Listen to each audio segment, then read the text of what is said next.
Hello दोस्तों, मेरा नाम जावेद है। आप देख रहे हैं हेल्थ कोच जावेद। दोस्तों, आज की इस वीडियो में हम किसी एक बीमारी के बारे में बात नहीं करने वाले हैं, बल्कि आज जो नियम जो टिप्स मैं आप लोगों को बताऊंगा, ये आपको हर तरह की बीमारियों में फ़ायदा देगा। दोस्तों, ये बहुत छोटे-छोटे से नियम हैं, लेकिन अगर आप इनको फॉलो करते हैं तो आप अपने लाइफ के अंदर बहुत तरह पॉजिटिव चेंज देखेंगे। दोस्तों, पहला नियम जो है, आपको आटा कभी भी छान के यूज़ नहीं करना चाहिए। क्योंकि जब छानेंगे आप तो अक्सर क्या लोग करते हैं कि आटे को छानने के बाद उसकी भूसी निकाल के फेंक देते हैं, जबकि अधिकतर फाइबर भूसी में पाया जाता है। तो हमें आटे को कभी भी छान के इस्तेमाल नहीं करना चाहिए।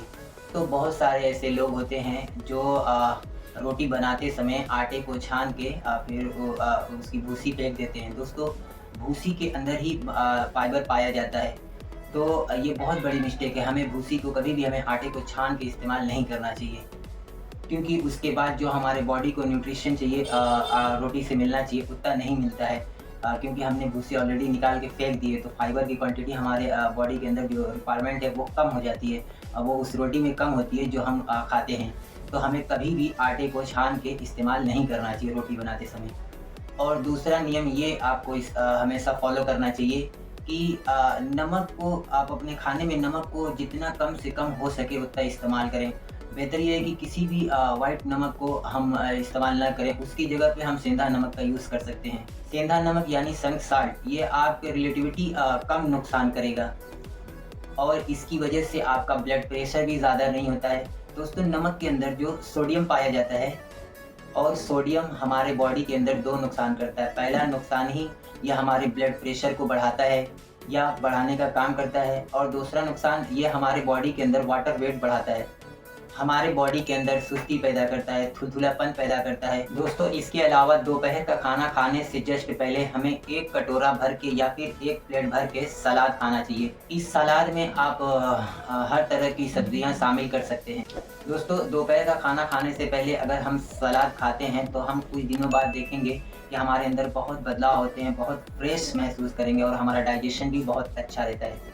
और साथ ही ये हमारे वज़न कम करने में भी हेल्प करता है और हमारे शुगर लेवल को भी मेंटेन रखता है, बढ़ने नहीं देता है। और चौथा नियम दोस्तों कि आपको रात का खाना दिन ढलते ही खा लेना चाहिए। लेट नाइट खाना नहीं खाना चाहिए। दिन ढलते ही आप जल्द से जल्द खाना खा लें, और कोशिश करें दोस्तों कि रात का खाना हमें लाइट हल्का खाना खाना चाहिए।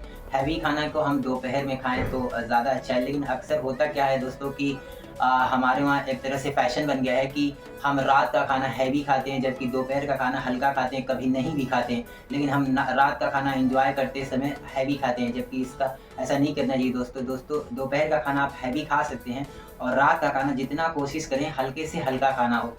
और दोस्तों, देखेंगे कि ज़्यादातर ये भी होता है कि हम नॉन-वेज वगैरह जो हैवी खाना होता है उसको रात में खाते हैं, क्योंकि ये एक फ़ैशन सा बन गया है, जबकि ऐसा नहीं करना चाहिए। अगर दोस्तों हम ऐसा करते हैं तो हम अपने बॉडी के अंदर तमाम बीमारियों को दावत देते हैं। इसके अलावा जब आप सब्जियां बनाती हैं तो कोशिश करें, जहाँ तक पॉसिबल हो आप कोशिश करें कि सब्जियों का छिलका ना उतारें। जहाँ बहुत ही ज़्यादा ज़रूरी हो कि आपको छिलका उतारना ही है, तो छिलका उतारने के बजाय कटिंग करने के आप उसको अच्छी से स्क्रब कर लें।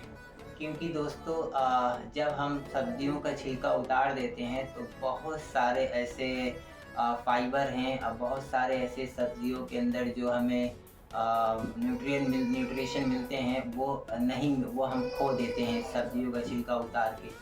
तो हमें जितना न्यूट्रिशन उस सब्जियों से मिलना चाहिए था उतना नहीं मिल पाता है।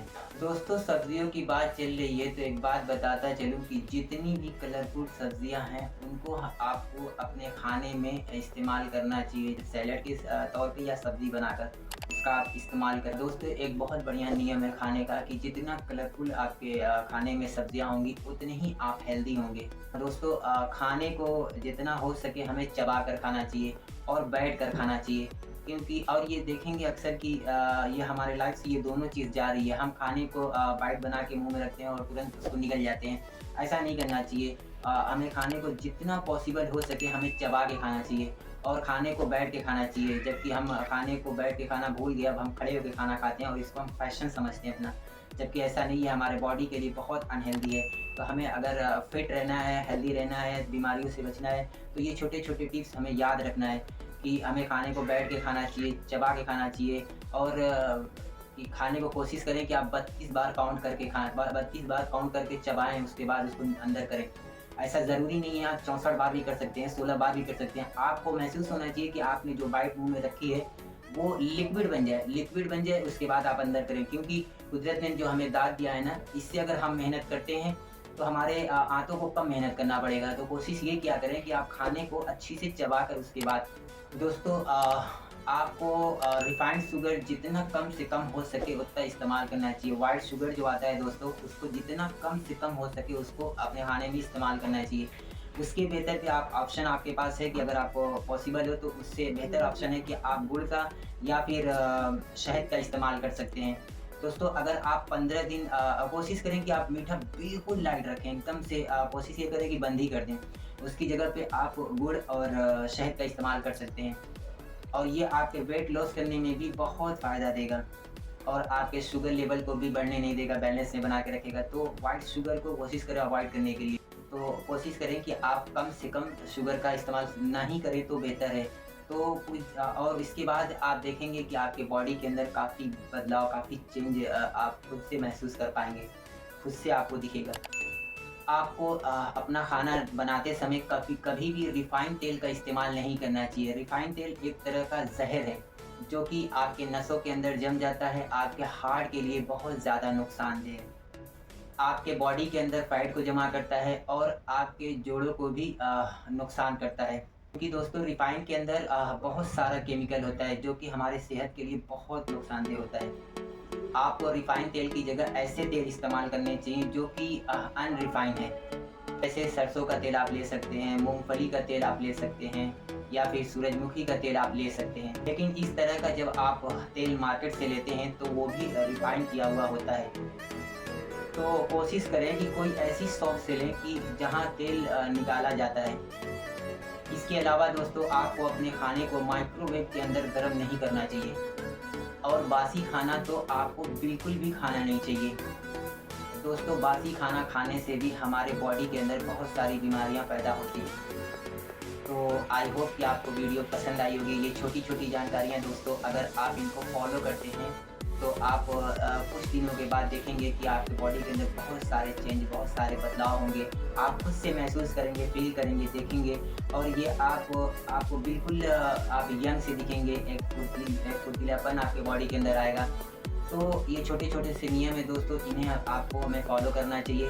तो आई होप कि आपको वीडियो पसंद आई होगी। दोस्तों वीडियो पसंद आई तो आप वीडियो को ज़्यादा से ज़्यादा शेयर करें और ताकि दूसरों तक जानकारी पहुँचे और चैनल पे आप पहली बार हैं तो चैनल को सब्सक्राइब करें, बेल आइकन को टच करें ताकि हमारा नोटिफिकेशन आप तक पहुँचे। मिलते हैं किसी अगली वीडियो में, तब तक के लिए थैंक यू।